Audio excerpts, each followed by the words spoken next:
Good morning, Aldersgate Church family and friends. My name's Judy Jurkowski, and I'm here to share a daily devotional with you. I'm going to be reading the Psalm 23. This is the Psalm of David. The Lord is my shepherd. The Lord is my shepherd, I shall not want. He makes me lie down in green pastures. He leads me beside still waters. He restores my soul. He leads me in paths of righteousness for his name's sake.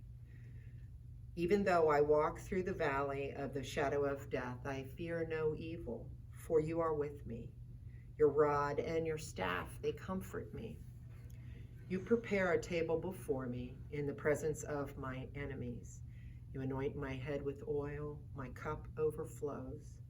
Surely goodness and mercy will follow me all the days of my life, and I shall dwell in the house of the Lord forever.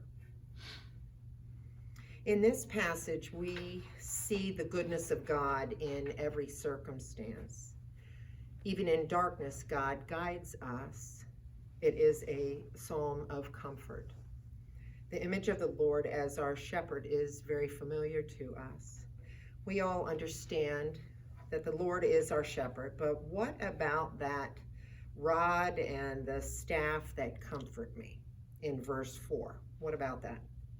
So in traditional Israelite culture, the staff that the shepherds carry, it was in fact a document of answered prayers.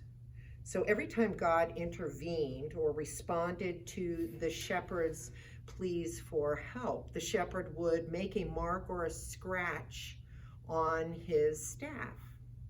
This then became a concrete mark or tapestry celebrating testimony after testimony of God's goodness and mercy and love.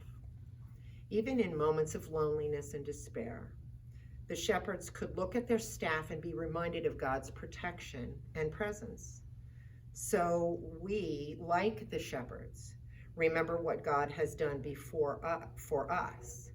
We realize that he loves us, longs to help us, and has the power to do so. If he has done it before, we can trust that he will do it again.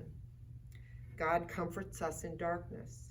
As many of you know, my mother, Marlene Carricker, died on April 6th.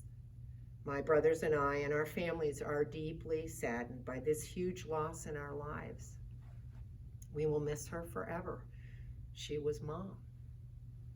But even in the midst of our loss, we have experienced many moments of joy with each other, sharing family stories and memories of our blessed childhood with Mom and Dad. We experience moments of joy and gladness knowing she is at peace with God now. And so, like the shepherds, even in moments of sadness and despair, we are all reminded of God's protection and presence.